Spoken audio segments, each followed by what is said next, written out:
নমস্কার দর্শক বন্ধু, আমি সুরজিৎ ব্যানার্জি আরও একবার আপনাদের কাছে উপস্থিত হলাম আমার ইউটিউব চ্যানেল অ্যাস্ট্রো সুরজিৎ নিয়ে। দীর্ঘদিন ধরে আপনাদের সঙ্গে যুক্ত, দীর্ঘদিন ধরে বিভিন্ন রকম টোটকা, বিভিন্ন রকম বাস্তু, তন্ত্র, অ্যাস্ট্রোলজি নিয়ে, নিউমারোলজি নিয়ে আপনাদের সামনে বিভিন্ন রকম নতুন নতুন তথ্য পরিবেশন করার চেষ্টা চালিয়ে যাচ্ছি শুধু আপনাদের ভালোবাসা এবং আশীর্বাদ ধন্য হওয়ার জন্য। আজকে প্রত্যেকের কোয়ারিজ ছিল, দাদা বাস্তু সম্পর্কে কিছু বলুন।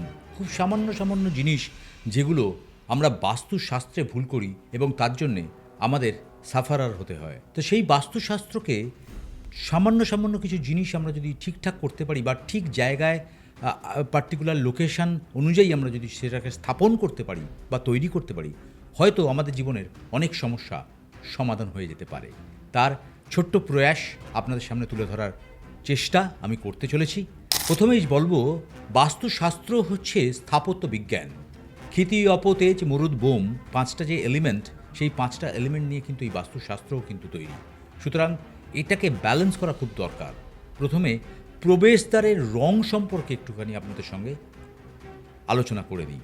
প্রবেশদ্বার যদি পূর্ব দিকে হয় তাহলে আপনি সাদা রং করতে পারেন, কারণ প্রবেশদ্বারটা কিন্তু আমাদের বাস্তুর প্রথম এন্ট্রেন্সই বলতে পারি। বাস্তুশাস্ত্রের যখন আমি বাস্তুতে ঢুকছি, প্রবেশদ্বারই কিন্তু পজিটিভ যদি না হয় তাহলে আমাদের জীবনে কিন্তু অনেক সমস্যা তৈরি হয়। তাহলে রং থেকে আমরা শুরু করি।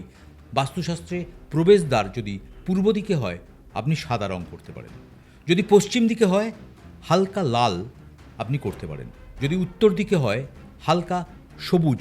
প্রবেশদ্বারের কথা বলছি আমি, প্রবেশদ্বার এন্ট্রেন্স যেটাকে বলি আমরা। যদি দক্ষিণ দিকে হয় নীল করতে পারেন, যদি ঈশান কোণে হয় ধূসর করতে পারেন, যদি অগ্নিকোণে হয় নীল করতে পারেন, যদি নৈঋত কোণে হয় হলুদ করতে পারেন, যদি বায়ু কোণে হয় সাদা করতে পারেন। এবার চলে আসব জাতক জাতিকাদের রাশিগত কি কালার ইউজ করলে তাদের জীবনযাত্রার মান উন্নয়ন হতে পারে। তো প্রথমেই আমি বলবো, মেষ রাশি লাল কালার ইউজ করতে পারেন। যারা মেষ রাশির জাতক জাতিকা তাদের জন্য অবশ্যই লাল কালার। যারা বৃষ রাশির জাতক জাতিকা তাদের জন্য বলবো দুধ সাদা কালার। দুধ সাদা যে কালার, সেই দুধ সাদা কালার বৃষ রাশির জাতক জাতিকারা ইউজ করতে পারেন। মিথুন রাশির জাতক জাতিকারা সবুজ কালার ইউজ করতে পারেন। কর্কট রাশির জাতক জাতিকারা গোলাপি কালার ইউজ করতে পারেন, বা মুক্তের যে সাদা কালার হয় সেই মুক্তের সাদা কালার ইউজ করতে পারেন। মানে আপনার জামা কাপড়, আপনার হ্যান্ডকারচিপও হতে পারে, আপনার সব কিছুর মধ্যে যেন এই কালার কম্বিনেশনগুলো থাকে। যে রাশির জাতক জাতিকাদের যে কালারটা লাগবে সেটা আমি বলার চেষ্টা করছি, আপনারা নোটেড ডাউন করুন বা পুরো ভিডিওটা বারবার শুনে সেটা জেনে নিন কী কালার করলে আমরা একটু ভালো থাকতে চাই। কারণ আমরা প্রত্যেকেই চাই একটু ভালো থাকতে, সেই প্রয়াসই চলে। সামান্য সামান্য জিনিস হয়তো আমাদের ভালো থাকাটাকে আরও একটু ভালো থাকার জায়গা তৈরি করে দিতে পারে। তার প্রয়াসই আমরা করি সকলে। সকাল থেকে রাত্রি পর্যন্ত একটু ভালো থাকবো, পরিবার নিয়ে একটু সুখ শান্তি বজায় রেখে জীবনটা কাটাতে চাইব, এটাই তো আমাদের প্রয়াস। সকাল থেকে রাত্রি পর্যন্ত এটার জন্যই তো আমরা সারাদিন দৌড়চ্ছি। পরের রাশি সিংহ রাশি। সিংহ রাশিতে সাদা বা লাল বর্ণ ইউজ করতে পারেন, সাদা কালার ইউজ করতে পারেন বা লাল বর্ণ ইউজ করতে পারেন। কন্যা রাশির জাতক জাতিকাদের জন্য বলবো হালকা যে কোনো কালার ইউজ করতে পারেন। যে কোনো ধরনের কালার আপনারা, হালকা যে কোনো ধরনের কালার আপনারা ইউজ করতে পারেন। তুলা রাশির জাতক জাতিকাদের ক্ষেত্রে বলবো দুধ সাদা কালার ইউজ করতে পারেন। বৃশ্চিক রাশির জাতক জাতিকাদের ক্ষেত্রে বলবো প্রবাল লাল, হাতে যে রক্ত প্রবাল আমরা পড়ি সেই প্রবালের যে লাল কালার, সেই লাল কালার ইউজ করতে পারেন বা গোলাপি কালার ইউজ করতে পারেন। মকর রাশির জন্য বলবো হালকা লাল ইউজ করতে পারেন, হালকা লাল, ডিপ লাল নয় কিন্তু হালকা লাল। ধনু রাশির ক্ষেত্রে বলবো হলুদ কালার ইউজ করতে পারেন, এবং কুম্ভ রাশির ক্ষেত্রে বলবো নীল বা গোলাপি কালার ইউজ করতে পারেন, নীল কালার বা গোলাপি কালার ইউজ করতে পারেন। এবং মীন রাশি জাতক জাতিকাদের ক্ষেত্রে বলবো হলুদ কালার ইউজ করতে পারেন বা সাদা কালার ইউজ করতে পারেন। পুরো 12টা রাশির কালার সম্পর্কে বলে দিলাম। এবার কিছু দিকের কথা বলি। প্রথমেই বলবো আমাদের ঈশান কোণ মানে নর্থ ইস্ট ডাইরেকশন, সেখানে কি রাখা উচিত? দেবালয়, ঠাকুর ঘর রাখতে পারেন।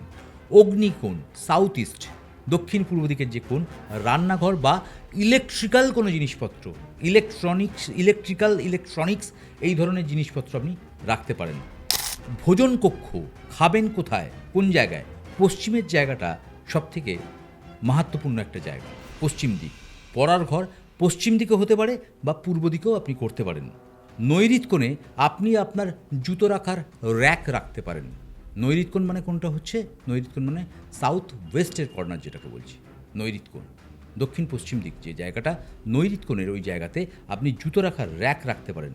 পশ্চিম দিকে ছোট ছেলে মেয়ে যে বাড়ির যারা ছোট ছেলে মেয়ে তাদের ঘর হতে পারে। অতিথি কক্ষ উত্তর দিকে করতে পারেন, অতিথির যে কক্ষ সেটা উত্তর দিকে করতে পারেন।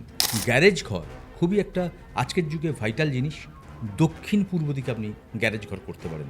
সেপটিক ট্যাঙ্ক, প্রত্যেকটা লোকেরই কনফিউশন সেপটিক ট্যাঙ্ক কোথায় করব, পশ্চিম এবং উত্তর দিকে করতে পারেন।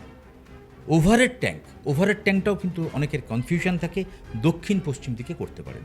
তাহলে আমি বাস্তুশাস্ত্র অনুযায়ী আপনাকে মোটামুটি একটা পজিশন বললাম, এন্ট্রেন্স বললাম, প্রতিটা রাশির জাতক জাতিকাদের কী কালার ইউজ করবেন বললাম, এবং সামান্যতম কয়েকটা দিশা আপনাদের আইডেন্টিফিকেশান দিলাম যে দিশাতে কিছু জিনিসপত্র আপনি রাখতে পারেন। বাস্তু তো অনেক বড় সাবজেক্ট, ছোট এই সময়ের মধ্যে হয়তো পুরোটা ডিটেলস আলোচনা করতে পারলাম না, কিন্তু ওভারঅল আপনাদের ছোটোখাটো যে জায়গাগুলো আমরা সাধারণত ভুল করি সেই জায়গাগুলো একটু হাইলাইট করার চেষ্টা করলাম যাতে আপনারা নিজেরা এটা মেনটেন করে নিতে পারেন। যদি প্রোগ্রামটি ভালো লাগে অবশ্যই লাইক, শেয়ার, সাবস্ক্রাইব করে দেবেন আমার চ্যানেলটি, পাশে থাকবেন, আশীর্বাদ দেবেন এবং অনেক অনেক আপনাদের মূল্যবান কমেন্ট করবেন। অবশ্যই ভালো থাকুন। নমস্কার, জয় মা তারা, জয় বামদেব।